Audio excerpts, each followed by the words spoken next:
بسم الله الرحمن الرحيم. الحمد لله رب العالمين، وصلى الله وسلم وبارك على نبيه الأمين وعلى آله وصحبه ومن تبعهم بإحسان واستنى بسنتهم وسلك طريقهم إلى يوم الدين. اللهم لا علم لنا إلا ما علمتنا إنك أنت العليم الحكيم. اللهم علمنا ما ينفعنا وانفعنا بما علمتنا وزدنا علما. اللهم اجعل علمنا حجة لنا لا حجة علينا. رب اشرح لي صدري ويسر لي أمري واحلل عقدة من لساني يفقه قولي. قال المؤلف رحمه الله: ثم الكلام الثاني قد انقسم إلى تمني ولعرض وقسم. yetti Allah subhanahu wa ta'ala tedduɗo mawɗo towoɗo sariɗo handude yettede yen tori yo juuli ene laaɗo meɗen Muhammad sallallahu alayhi wa sallam o mo nuli e meɗen saabu yurmede. yo juuli e sahaba ɓen fof o juula e hoore kala jokkuɗo dina ka ɓe jokkuno kan yo Allah jokki en kan dina. Allahumma amin. walli fiiɗon ɗo yo Allah yurmige yurminamo o addi fayi o nde sendande ɗo e wiwno ɓe fecci haala kan e khabar e insha ko ɗum ɗo woni sendugol ɓurgol seldugol ngol. الكلام إما خبر وإما إنشاء. جونون إنشاء on no jogi kañum kadi peccoy peccoy no jogi الأمر والنهي والاستفهام والدعاء والعرض والتمني والقسم. ɗiɗo fof ko feccere wotere kono kanko o sendidiri hakkunde amro e nahyu e istifham waɗi ɗum ɗon feere o ƴettoyi tamanni e ard e tahdid e qasam ɗin ɗon o waɗi ɗum kadi feccere goo waɗi kanko haala kam pecce tati kono wiyino ko ɓuri sellude kon ko pecceri ɗi ko imma khabar wa imma insha. wi wa hada o wi summa al kalam refti haala kan thaniyan ɗim ka feccere ɗimmere kadi taqsimul kalam min hayth as-sidq wal kadhib. o wi gadin ka sama haala kan feccike ila tamanni e yelagol wali ardin e weeɓutugol wa gasam e wondore. tamanni ko yela miɗo hara miɗo heɓayno hunde kaari hara lammarno ɗum ɗo hara ko min wonno kaarijo hara ko min jeyno ɗum ɗo hara ko min heɓuno hunde kaari sifa ɗum ɗon woni tamanni yela. wali ard ko weeɓitangol goɗɗo halla talabtata ko honɗum haɗi ɗaɓɓa ɗum honni aɗa an kadi wakkiloɗa ko honɗum an kadi haɗi feewa ko honɗum haɗi janga ko honɗum haɗi jomba ard weeɓitangol mo wagasam e wondore billahi namin men wallahi ko min waɗɗum ɗo wallahi ko min jeeyi wallahi sifa ɗum ɗo o kanko naɓi ɗum ɗo e feccere feere ko ɗiɗo fuu ko naati ko ka insha. ɗiɗo fuu ko naati ko ka insha. ko sharɗo o wi wa hada huwa alwajhu thani wi ko ɗum ɗo woni yeeso ɗimmo ngon min taqsimil kalami ka sendugol haala kan. walakin alhaqa o wi kono goonga kan anna hada albayta tabi'un lima sabaga gol gimol ɗo no jokki ko feƴƴi kon ɓaawo ɗum woni insha on no jokki amru e nahayu istikhbar ko jusung e on e ɗum ɗon. fattamanni wal ardu wal qasam min qismil insha. ɗiɗo tati noon ko e feccere insha on ɗi jeeyamo. fala yuhtaju an naj'alahu min wajhin akhar. hato ñinaade waɗna ɗum no yeeso wongo goo puisque dayre ko kañum koye ɗum ɗa jeyda. fal muallif rahimahullah lam yuharrir al maqama kama yanbaghi. o walli fi ɗon o windirali darodnen ɗo nokkure nden wano handir ɗon. al maqam tahrirul maqam ko mawdu yani lam yuharrir al mawdu'a kama yanbaghi. al maqam wal mawdu ko gotum يعني في هذا المقام أنا أقول كذا أو في هذا الموضوع أنا أقول كذا كل واحد. نحن في مقام الدفاع ونحن في مقام الهجوم وقوله رحمه الله إلى تمني. التمني داخل في الإنشاء. يقول الفقير ليت لي مالا فأتصدق منه. ليت لي مالا حرم الأمرن جودي فأتصدق منه أو فأتصدق منه مي ولا صدق عند جودي دو. هذا تمني. رندو كويلا وطلب كداب والفين كتمني وطلب. ويقول الجاهل مجد النوية ليتني عالم حرنكم ميغاندو فأعلم الناس مجانجنا يمببن. طبعا هذا إنشاء. فكل تمني فهو إنشاء. كلا كتواتك يلا هرا إنه كديكو إنشاء جيا باي لا يصدق عليه بأنه صادق أو كاذب. لا يوصف بالصدق والكذب. وقوله لأرض. الأرض أن تعرض على أخيك شيئا. الأرض كن وي بتانتا وي بتقول وي بتانتا سيد ما دهونه تقول ويا ألا تتفضل عندي يا تاكان ألا تتفضل عندي. وعرف سنينهم ما ناكو إنسان دتاك أمن دو هيود دتاك سودو. وهذا أرض نقول وي بتقول nani weeɓitangol siɗɗo muɗum hunde hara kono no wondi e teddungal wona ñaande fayda ko konti jeejugol. kala ka weeɓitanɗa siɗɗo ma ɗaɓɓirɗamo yo waɗu hunde ma yo accu hunde kono ko laawol e jeejugol ɗum no wiyete ko arde. هذا أيضا وقول إبراهيم عليه السلام للملائكة نكونغول النبي إبراهيم قال كوي أن ملائكة بأرنو بقديمو بجت بادي نتدو بأري أنتم أتو هيوتتون ويا كسانغو هيرسانو بقدم دابة وأدي باينو واري فلما رأى أيديهم لا تصل إليه نكرهم وجس منهم ɗon o wi ala taakulun ɓaawo ɓannani ɓe ko ñaamete ko fof woni prêt wono seeɗa wari o tawi ɓe memminaali ɓe waɗaali prêt fi ñaamugol ɓe ittaali no wonirno noon. o wi ala taakuluna ko haɗi nafo ɗon. ala taakuluna on ñaamata mana nafe ɗum ɗo ko ardu ko weeɓitangol ɓe ñaamete on yo ɓe ñaamu ɓay ndewendeji ɗi fi ñamugol ngol fof timmi. هذا أيضا أرض والأرض هو ما يكون برفق واحترام. وي كويت أرض كوتاوتا كودابيغول غودو يو وادو كون هارno wondi e doy no wondi kadi e teddungal. والتحضيض بالعكس يكون فيه إزعاج وقوة. تحضيض fayin ko hirjingol on tigi ko wakkilgol on tigi alhathu wattahdid ɗum ɗon ko encourage gol on tigi kono haara fayda ñannodi ko nu hari ñama ko nu hari waɗa hunde kaari ko nu waɗanɗa ɗum haray wonno wayt no wondi e felore ani ko weeɓitangol mo yo waɗu hunde nden ma yo accu hunde nden kono hara felore no jokki hara yani no wondi e doole seeɗa. fa ida qala laka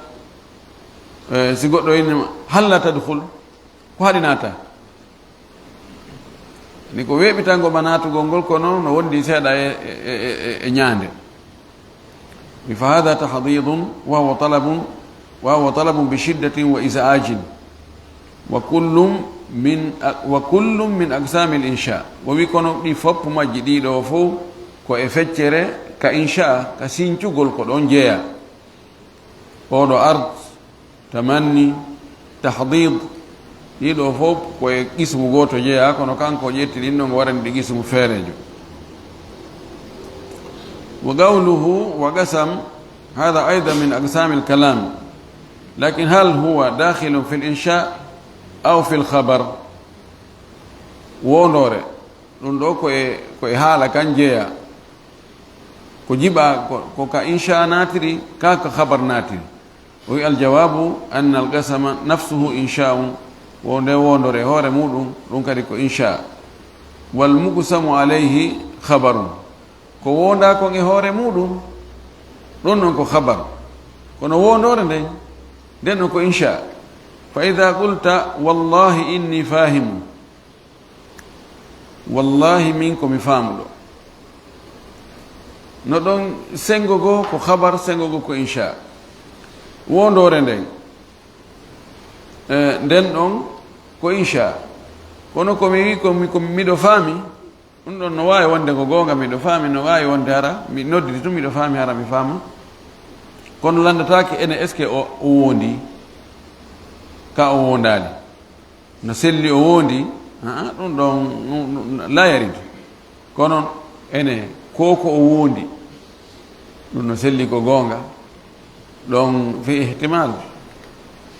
o wi فالجملة فيها خبر وقسم والله هذا قسم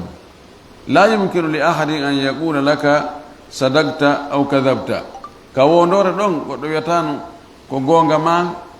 أوندي ما أونا غونغا ما أوندالي وإني فاهم كنون المقسم عليه كأويد ميدو فامي لوكو خبر ولهذا يصح أن يقال صدقت أو كذبت يعني قسم أونغي هورمو كو إنشاء المقسم عليه كو خبر طبعا نواي ووندا غودون تا wadum ko fenande fes kono wondor den kan ko let den don kan en andi o wondi فقال المؤلف وقسم يريد به صيغة القسم يعني كو كونغول وندور den tigi tigi ولا يريد المقسم عليه وفانداكي كو ووندا كون هورمو فهو من أقسام الإنشاء إذن لفظ القسم من الإنشاء والمقسم عليه حكمه حكم الخبر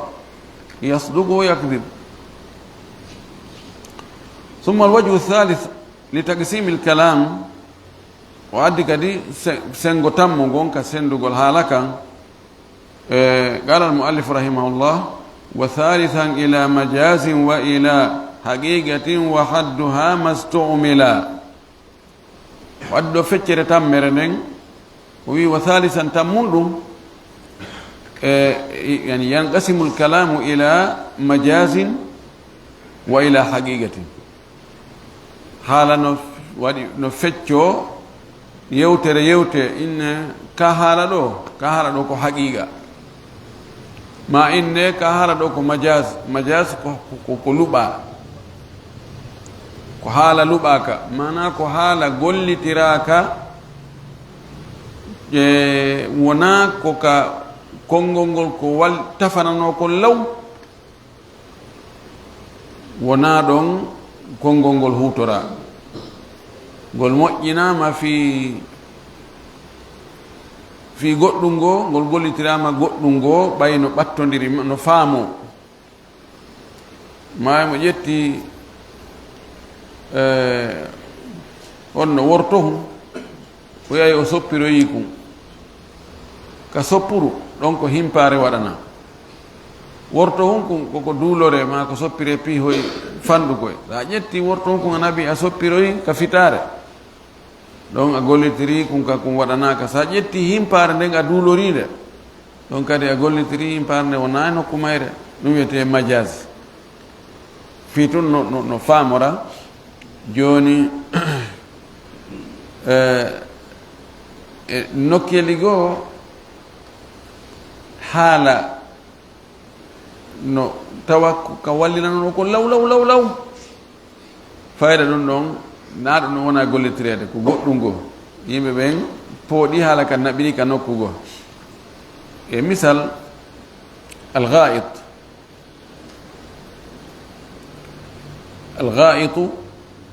ngol konngol ko ngol wallinirano law atti ɓe wowlde konngol ngol ɓen ko ɓe wowli ɗum ko ka leydi ka luggiti tawi a untoto no cippiti ley ɓen hada gha'itu min al ard non konngol ngol tafanama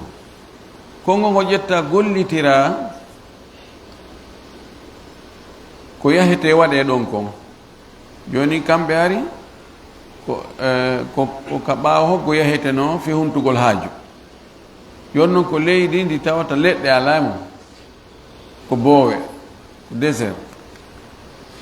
ko honnoon onti yahata ha tawa yimɓe ɓen renamo ko so yahi ha ka untitoyi ley ɓa yitere kañum ko ni yarata musatta watta ni yitere yahata ɗo ni cippito ɓantoyo cippitoyo ɓanto kañum ko ni musatta si cippitiga ga to yitere nde rewa e dow feƴƴa nde yiyata ko on ley ko jonno ɓe yaha ka tawata ɗo no cippiti ley ɓe uggino ɗon ɓe hunta ɗon haaju goɗɗo wari ni ay goto ala ɗo joni noon ka huntete haaju ɗon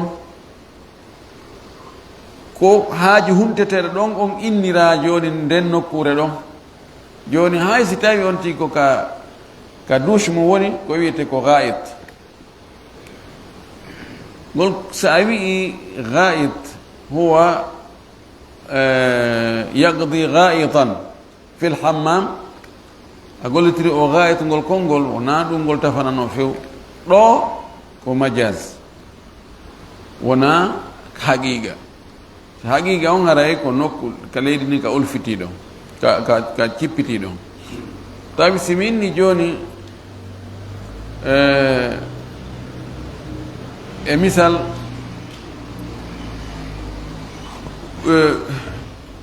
bone waɗa inne kaari no tawa e ɗum kaari no tawa ka lasli konngol kaari no tawa haray kanko tigi o ar ha o woni e nokkure nde kono no gollitire kala ko tawata feere on tigi ino tawa ha waɗi haysi o ala e leydi ni fessi mo nokku goo kono yani ko kamɓe fof waɗi plan on ɓena junngo kaari no e ɗum kaari no tawa e ɗum ɗum ɗo ko majaz konngol ngol huutoraka ko ngol wallina kon fii muɗum tigi kono yimɓe ɓen wowti joni waɗama orf ɗum no wawi wowlirde noon no wawi wowlirde noon sinnama joni junngo kaari no e ɗum ɗo ndu mouradu junngo kaari no e mum kala sili ko ngo junngo makko ngo ɗo haray ngo nder ton kono no huutore ara ngoɗo ngo ala ton ko feere makko woni ton ma ko financement makko woni ton ma ko yamirore makko woni ton ɗum ɗo wiyete konngol hakku majaz e haqiqa yana yewtino nde yerli majaz no woodi e haala ka ala e haala yeddodira molnagal no e hakkude karama ko ɓen joni o ɓeyda en feŋinande ɗum ɗo ka sharhu o wi haala kan no sendo ila majazin fade e majaz wa ila haqiqatin e haqiqa wa hadduha e haddul haqiqa mastumila ko haala huutoraka e nokkure ko tawata haala kan gila ka fuɗɗa yewtede ko fi ɗum ɗon haala kan wallinana konngol ngol ɗo ko fi ɗum ɗo ngol wallina bi fuɗɗiɓe wowlude konngol ngol wowli ko ɗum ɗo ɓe anni ɗum non woni ko haqiqa ɗo yarli oɗo sikko ni o yaari haqiqa lugawiya e haqiqa urfiya no serti hare mana haray sinama haqiqa huwa alkalamu almustamalu fi mawdu'ihi al asli idan haray haqiqa urfiya on haray ala ete haqiqa urfiya no wawi hara konngol ngol lasli maggol ɗon na ɗum ngol waɗanano kono joni wowtama fof andi joni ngol konngol ɗo ko ɗum ɗo ngol hutorte wano wiɗen gaayi toon si tawi joni en gollitiri ɗi hammamuji en wi ko gaay ko makanul gayit ma ko soɓe yalto on tigi en wimo gayit ɗo ko haqiqa ko urf yade ɗum ko haqiqa noon ka ko majaz ɓay konngol ngol ka lasli wona ɗum ngol wallinana ɗo yeddodal no woodi e muɗum no shari on o ɓeyda en ɓanginande o wi yaqulu muallifu rahimahullah yankasimu lkalamu ila majazi wa haqiqatin فالمجاز اسم مكان مجاز اسم مكان من حيث اللغة من جاز يجوز يعني الإنسان يتجوز من الحقيقة إلى المجاز مجاز ko yawtugol ko diwgol ko lumbugol anno kala ko wiɗa lumbugol ma diwgol haray ko nokkure mi lumbi ma mi feƴƴi mi yawti mi diwi ko nokkure ɗum wiyete majaz no wayi joni neɗɗo o sina majaz o yawti ka haqiqa on woni ɗon tigi tigi on o yahi nokku goo tigi tigi on nun konngol ngol ko ɗum ɗo kono o diwi ɗon o ƴetti konngol ngol o naɓiri ngol ɗo o yawtiri ngol nokku kangol hanuno wallinede ɗon o wi ay yanqulu lkalimata min haqiqatiha ila majasiha mo egga konngol ngol ka haqiqa maggol tigi tigi maggol o naɓa ngol nokku goo kangol luɓana ɗon ɗum ɗo ko ɗo duwano wonde kono joni min luɓo on min waɗa ɗum ɗo taw min hutora ɗo o wi wa hada taqsim gadi nuusi a fihi ngol sendidirgol ɗo poɗodirama fi muɗum ndi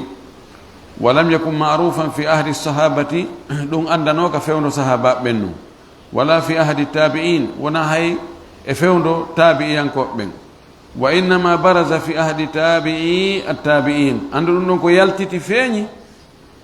ko fewdo jokkuɓe jokkunoɓe ɓen garnu thalith yani garnu nelaɗo on e sahabaɓe ɗum ko on garnu arno on heeduɓe ɗon ɓen woni tabi'in ɗiɗo garnuji ɗi noon hakkude wigol haala kan ko majaz e haqiqa hari ɗum andaka ko fewde on ɗo ɗum fuɗɗi yaltiti ko ka garnu thalith to garnu tabi'in summa intashara o sakiti noon wa tawassa yaji noon wa sara kullu shay'in yakunu majazan ha wonto e fayda piiji ɗi fof joni wonti majaz hatta daa badu ulamai nahwi ha nodditi yoga e anduɓe nahaw karamakoɓe nahaw ɓen ɓe nodditi ɓe wi anna kulla allugati majaz wo haala kam fof ko majaz haqiqa ala toon laysa fiha haqiqatu fa yaqul o wiwɗo ɗum ɗo on no wiya ida qulta qala zeydu si a wii zeydu wii amantu billahi mi gomɗini allah qala o wiya kanko oɗo neɗɗo nahaw ma neɗɗo luga wa inna amantu billahi majaz yayi mi gomɗini allah wo ɗum ko majaz li annaha maqulu qawli saabu ɗum ko wowla konngol ngol ko yani ko konngol wowlagol ngol maqulu qawli konngol ngol e ko wowla kon so mi inni dhahibu komi yahowo yaadu ndun ko ɗum wiyete maqulul qawli wo kamɓe ɗum haray maqulul qawl wonata haqiqa ko wonata ko majaz ɗum fof ko e ƴeɓɓe ƴetti koye falsafa l yunaniya ko philosophie ɓe yunaniyankoɓe ɓen ko ɓen addu ɓen jogii ko ɓen jogii ɗi analyse ji wigol est ce que haala sa wi joni hunde kaari waɗi ma hunde kaari waɗay est ce que ɗum ɗon ko o maqulu qawli on ɗum ko haqiqa ka ko majaz ka ko toon ɗiɗo tanaji albala uji yanɗi e julɓe fowtele gosengo ɗo ɓay ɗum ɗo no memoye aqida kono wasi e yimɓe usuliyankoɓe ɓen e yimɓe tawhide ɗo hiɓe lutodiri moƴƴi no memoyi ka tawhide ko toon woni ɓunduno ko ɓaawo defte ɗen waɗama tarjama defte yunaniyankoɓe ɓen waɗama tarjama wattama e haala arab wodde e khilafa fuɗɗino seeɗa khilafa amawiya tiiɗi noon tigi tigi e khilafa abbasiya on ko on tumati findeji buyi tawa no yowdiri findeji annasara e jikkuji kamɓe yunaniyankoɓe ɓen e farisiyanko ko on tumati ɗum naati e julɓe ɓen woɓɓe ƴetti ɗum ɓay joni gande ɗe fof jillodiri ɓe wi kamɓe wo aslan luga fop haala kam fof ko majaz o wi wahiya la yumkin an yaga alayha alqawlu woɓɓe wiyani joni gomɗinal wiigol mi gomɗini allah gomɗingol wo yani maɓulu qawli konngol yanata e muɗum o wi falaysat amantu billahi mathalan shay'an shakhisan yudrabu o wiigol mi gomɗini allah gomɗingol ngol o eppiɗe misal to gomɗingol ngol o ɗum na hunde yaltutunde shakhis koko yi'oto wona matiére wona yi'ot ko yi'oto sakko na yawawi memude ma yawawi piide ma yawawi ittude ma yawawi wattude qala idan huwa majaz kala ko tawata wona matiére ko woni manawiyata jiɗin fof kamɓe ɓenni ko majaz joni gomɗinal ko e manawiyata jeeya so a yiyata liman mana si yaari ɗo joni ara islam en imanu en ɗum ɗo fof ko majaz ɓe ga yiyata fotta l'islam no yaha inna l'islam no juute ma no raɓɓiɗi ma no rawni ma no ɓawli ha ɓe yaari ɗon andi ko ɗum ɓe naɓoyi ha hande kadi fayda ko wonno piiji haqiqaji fof ɓe wi ɗum ko majaz fof mana wonti sama kala o wi wahlumma jarra ko wana noon noon walakin hada fi lhaqiqati qawlum baidum jiddan wi ɗon ɗo ko hunde konngol woɗɗitingol kamna ko yimɓe ɓen andira kon hakkude maɓɓe si tawi mi inni miɗo gomɗini ɗum ɗo ma miɗo hooli ɗum ɗo ma mi yahuno mi waɗoye hunde kaari ko ƴettete koye haqiqa wonde ko goonga hay si a reena wona neɗɗo ko reeni kon tun o gomɗinta no woodi kon tigi reena kono hara wawata fennude o yo binan ala hada alqawl magol horgo konngol fa innana nabni aqidatana kulla haala almajaz o wisi konngol ɗo ƴettuɗen hara enen finde men nde fof ko mahuɗen koye hoore ko luɓa wona goonga wa ahkamuna kullu haala almajaz ñaawoje men ɗen kadi fof haray ko mahuɗen koye hoore majaz wa kullu afalina ala almajaz falabistu thawba majaz mana wigo mi ɓornike concol ko majaz ɓay ɗum ko maqul qawl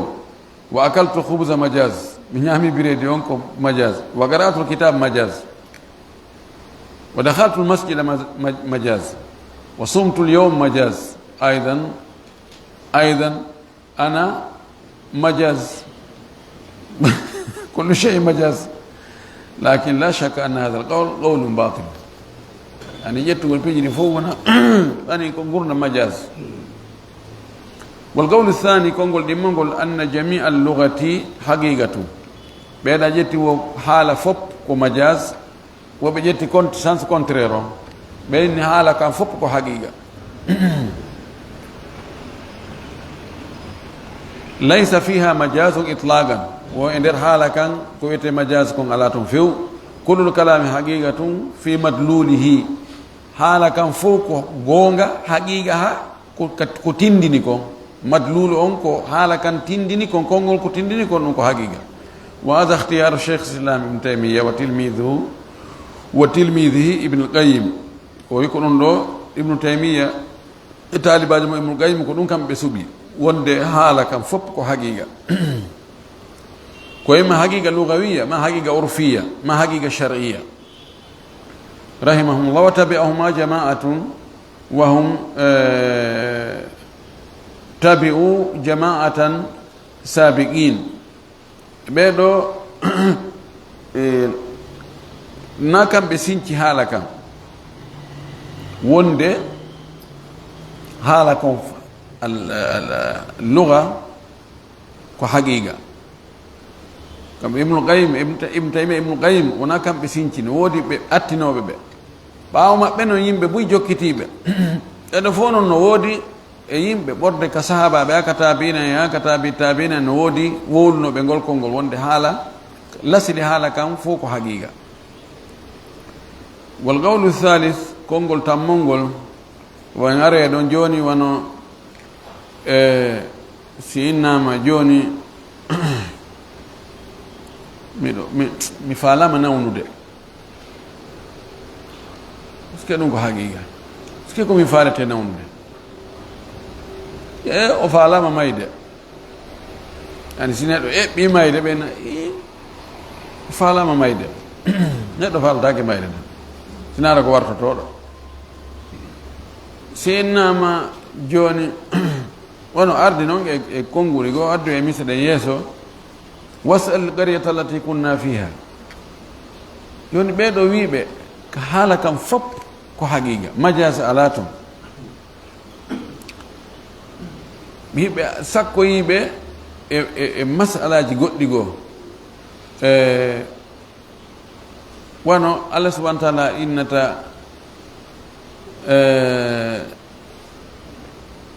jiyaɗo mum on mi nawnino a ndaaro yaali lan maridtu falam tazurni mi weelama a ñamminaali lan mi ɗon ɗama a yarnaali lan mi nawni a ndaaro yaali lan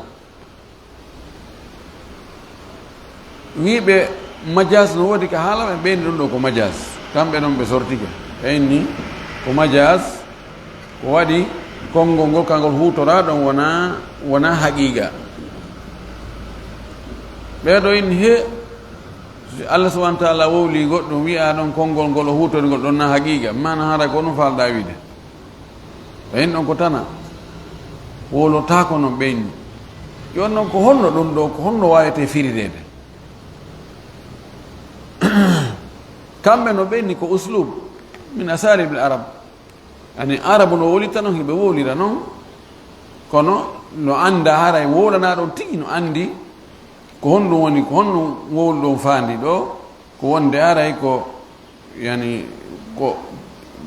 hadise on no firi onde jiyaɗo an kaarijo nawnuno a yaha no daaruɗamo a anda si a yahi no daaruɗamo a tawani hilan ɗon ka makko ɗon ɓe wi kamɓe ɗum ɗon ko haqiqa ko uslub min asalibil arab ɓe a wiɓe ko majas ɓe inni gasi la mushaha fil istila onon on wi ɗum ɗo ko uslub menen mi wi ko majas ko gootu fayda khilafa on no ɓattoyi wonde lafdi no ɓattoyi wonde lafdi ko won tun ko min noon konko ɗo yedduɓe saliɓe tabintinnoygol inɗe allah ɗen e sifaji makko ɗin ko ngol laawol ɗo ɓe ngal ɗo ƴanngal ɓe ƴaaɓori haa ɓe yeddi wonde inɗe allah e sifaji allah wonaɗi haqiqa ɓe naɓiri ɗi fof ɓeyni ko majas ɗigo allah no mari junngo allah no cippo allah no wowla allah no tikka allah no jala ɗum ɗo fof ɓeyni ɗum fof wona haqiqa ɗum fof ko majas haray ko goonga konngol ngol inna allaha yadhaku ila al abdi kada yadhaku ɗo konngol ngol waɗaka ka place maggol ko luɓangol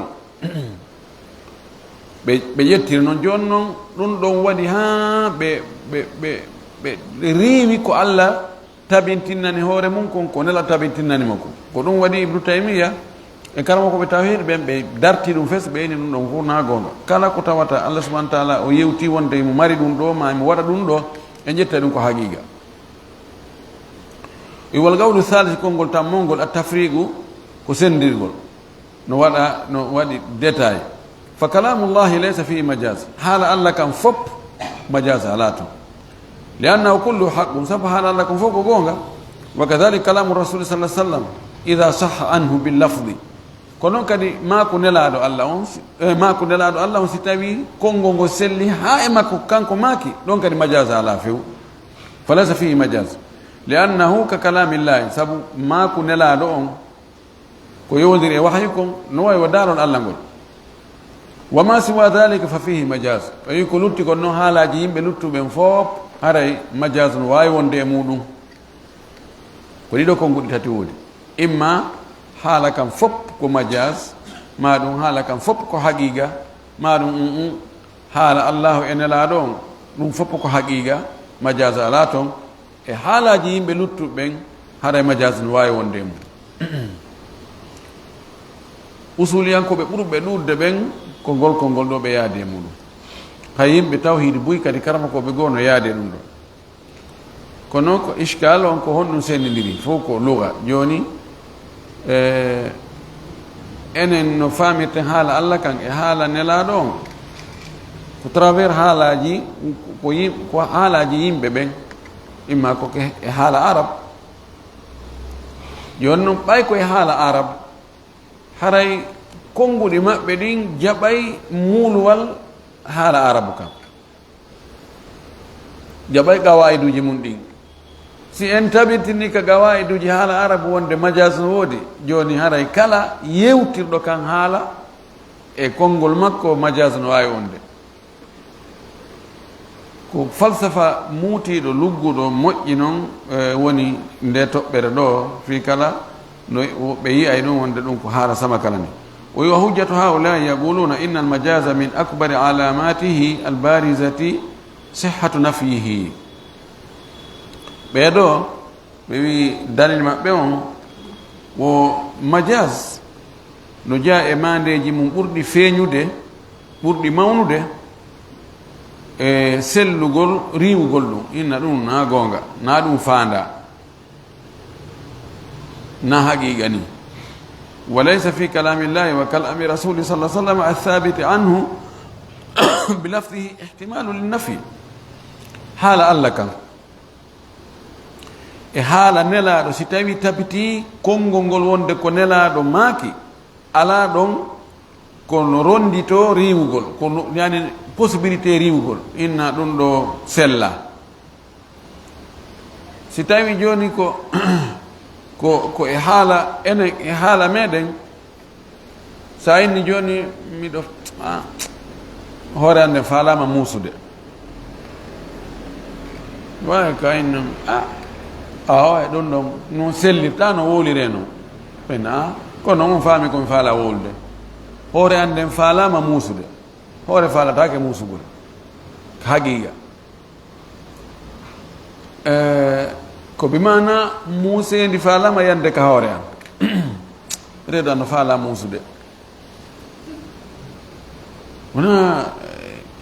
nam ɗo no sella ka riwe na owoye o reedu muusata reedu ma faaltake muusude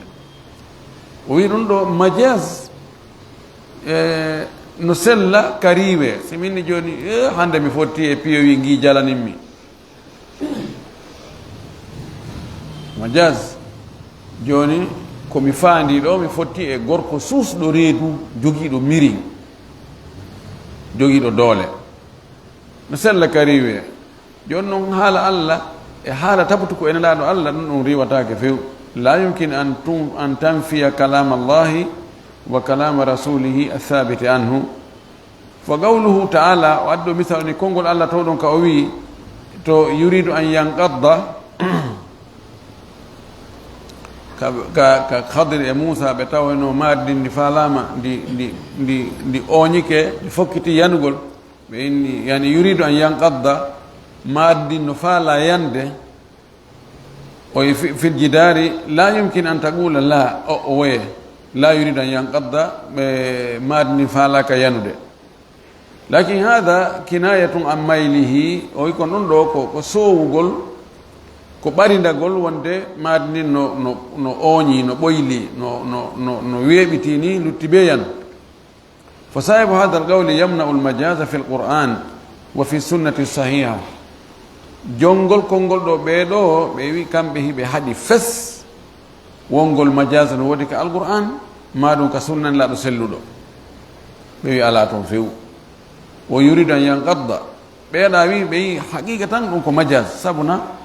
irada faale wonata e hunde mara wonki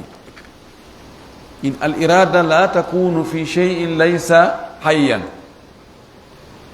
inatake joni suudu ndum faalama yande ene maadi ni faalama yande leggal ngal faalama yande ɓe faalama faalegol ko mari wonki mari haqqille tun ɗum ɗon wonata e mum si ɗum waɗama e hunde jamit hunde nde ala wonki fes haɗa ko majas puisque konngol ngol gollitirama naaka ngol foddi e gollitirede ɗon a ƴetti hunde a waɗide kande nde dowaka waɗede fes naakayre fodde waɗede ɗon haɗa ɓenni kamɓe ɗum ko ɗum wiyete majas ɓeeɗa wi ko kinaya ma ɓe wi ko uslub min asalibi l arab so wine wasal qaryata allati kunna fiha yahu landoɗa saare kame wonno to saare landatake bise saare nden ko cuuɗi ɗi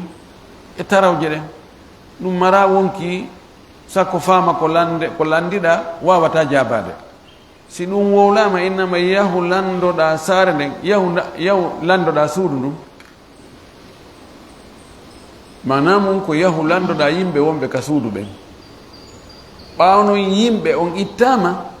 suudu ɗum arti place muɗum yani wasal ahlal qarya ɓeeɗa wi arabu ko uslubu min asalibi l arab yewta ɗon no andi ko honɗum fanda yewtuɗon no andi ko honɗum muuyi honno wiyeton kadi majaz on le probléme honto woni probléme ala ɓe a wi nono ko ɗum woni majaz fayda aada al khilafu lafdan fayda kongo ngo yeehi ha wontoyi woni fayda yeddudal ɗuɗa e muɗum ka haqiqa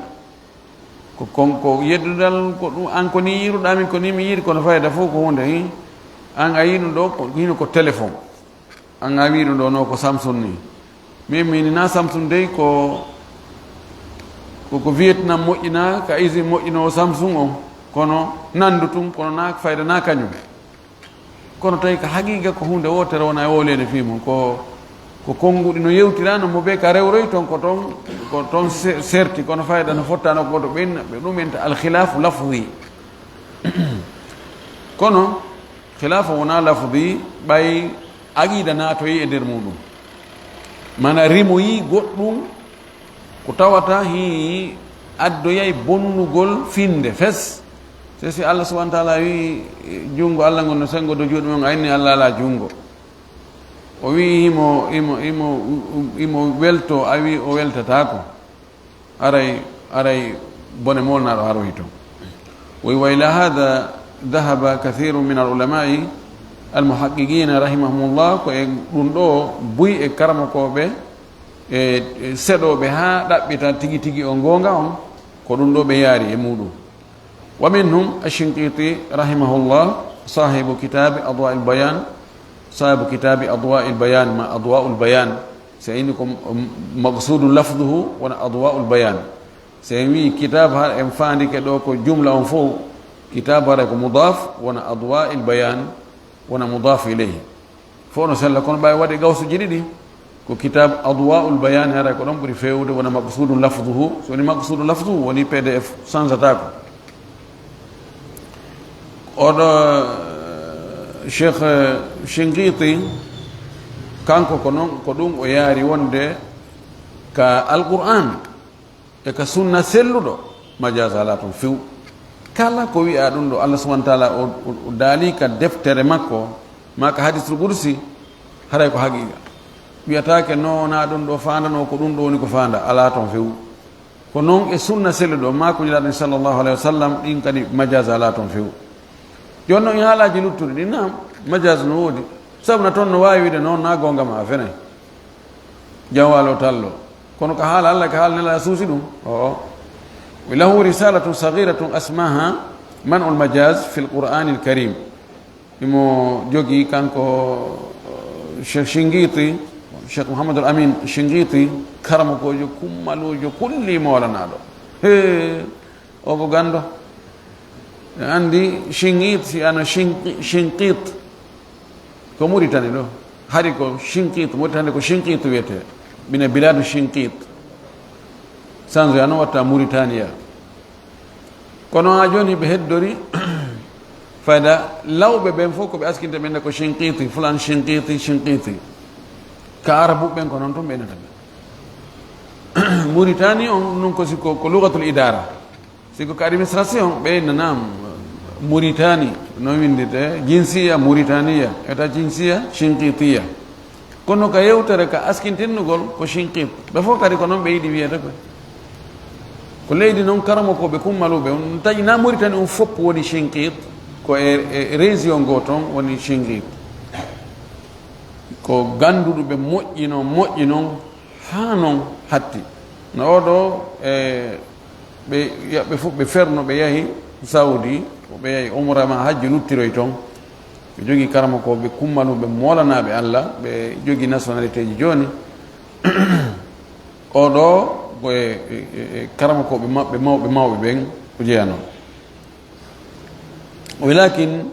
لكن حقيقة الأمر أننا إذا قلنا بمنئه في القرآن وجب أن نقول بمنئه في اللغة العربية ويكون تيجيهم سيئوئي وند مجاز علاك القرآن هذا يوأتك إن مجاز على إهال العرب لأن القرآن نزل باللغة العربية سابنا القرآن كتبك إهال العرب وإذا امتنع المجاز فيما ادعى أنه مجاز فيما ادعى أنه مجاز فيه فليكن ممنوعا في غيره أيضا ستاوي جوني ان وي وند القرآن ان وي مجاز على ماكو معناه be haden kadi bundu ka alqur'ana on woni bulde don sina do ngi wiata joni in bundu dun do ndiyam mayru on mojja nduɗo ɓundu ndiyam mayru on no waɗi no wonde e cancer yahay tawi no ƴooga to kono na ndiyam ɗan ala ka ɓundu ga yiɗan to ko e miran ɗan woni innen ɗan ɗon kam probléme ala e majjam wawa so en wi ga ka lasili probléme no ga haray ko iwi ɗon kon kadi probléme to so en wi ko iwi ka iwi ɗon ko itta kon probléme ala e mum haray ka iwi ɗon kadi probléme ala e mum mana en wata sentigol hakkude nenewge ɓiɗɗon alqouran koye haala arab ko so en wi en tabintinni majaz on e haala arab feere ala alqouran kadi heɓoray ɗon geɓal si en riway tun si en riway majaz on ka alqouran en etto riwe mo taw ka haala arab ko ɗum ko faala en wiide ɗo kanko وي وتجويز الكذب على غير الله ورسوله لا يعني أنه لا يوجد المجاز في كلامهما إن ثبت المجاز وي داغينغول فنوغول غودونغو كو ونا الله إن لالو داغينغول wonde hi goddo go yewto no wawi ede o yewta hinne ko fenande no ayewto me kadi ko gonga dun don la yani dun don fira wonde haray majaz ala e haala Allah ma e haala nelaɗo Allah si tawi majaz on no tabiti jonnon ko honno haray firrete majaz o yani ko wiyegol ɗum ɗon na gonga na haqiqa woni ko fanda haray ko ɗon wonata haala kan وي والصحيح من هذه الأقوال الثلاثة هو ما اختاره الشيخ ابن تيمية رحمه الله من أنه لا مجاز في اللغة العربية وأن جميع التركيبات والكلمات في محلها حقيقة لأنه لا يصح نفي مدلولها في محلها أبدا وهذا هو علامة الحقيقة وبيكون غونغا كوني كو سلي كون دي كون غدو تاتي كوكو ابن تيمية طالب مون ابن القيم كو بسوبي كون يا الله يرمى بي يرمى ngenen kadi ko wonde majaz alaka hala arabu few wonde composition hala arabu kan e konngudi wowlade haala arabu ɗin ɗi ka nokku majji ɗi fof ko haqiqa kumbe ka wowlaɗon ɗon haray ko goonga ɗon o wi sabuna si tawi konngol wowlama konngol tindinta kon foti konngol tindinta ɗon kon ko ɗum ɗon ngol tafanano fi muɗum ma joni haysina ɗum ngol tafanano fi mum kono wowgol ngol joni yimɓe fof wattingol hutorde ɗo haray wawata riwude yimɓe ɓen fof fottata joni e hutolgol konngol ngol e ɗum ɗo an ara enna konngol ngol na ɗum ngol firi yimɓe ɓen wattata feno wattata feetuɗo hande mo inni ghaid mo addi wiyama joni hada al ghaid lana intabi huna ghaid rento ɗo ghaid no ɗo joni ngol konngol ghaid ko hutora ko soɓe ko yaltata e banu adama ko hurgo jano ɗum ɗo sa ari ayni non ɗum he na ɗum o ghaid na ɗum ko leydi ka luggiti ko ka asa mine no kadi gombe honto be telimile be watta tigi fetudo be si yimbe ben fu fottani yetti o mustalaha do be gollitiri do gol kongol do be gollitiri ari wi nano ari wi dum do gasata ko dum o faala wiide do kongudi din ko di tindinta kon si imma woni ko dum di tafanano gila lasili ari wata si tawi egginama addama kadi fopp wadi ko dum don tum joni on kadi awawata ittude dum non e mbeyda yañude haala kan yeeso inchallah yentode Allah subhanahu wa ta'ala yo Allah faami en dina kan faamu sello asken kadi gollitirgo jabana ko golden kon wa akhiru da'wana alhamdulillahi rabbil alamin wa sallallahu wa sallama baraka ala nabiyhi al-amin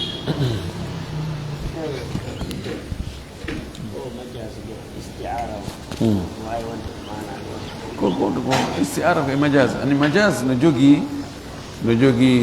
isti'ara no jogi kinaya no jogi noneji fo kono ko majaz on woni ko moɓidi ɗum ɗon fo ɗum noon lasilo joni noon wona isti'ara e tashbih nandingol isti'ara tashbih kinaya ɗiɗo fopp ko ajisa jeeyaɗe nder majaz o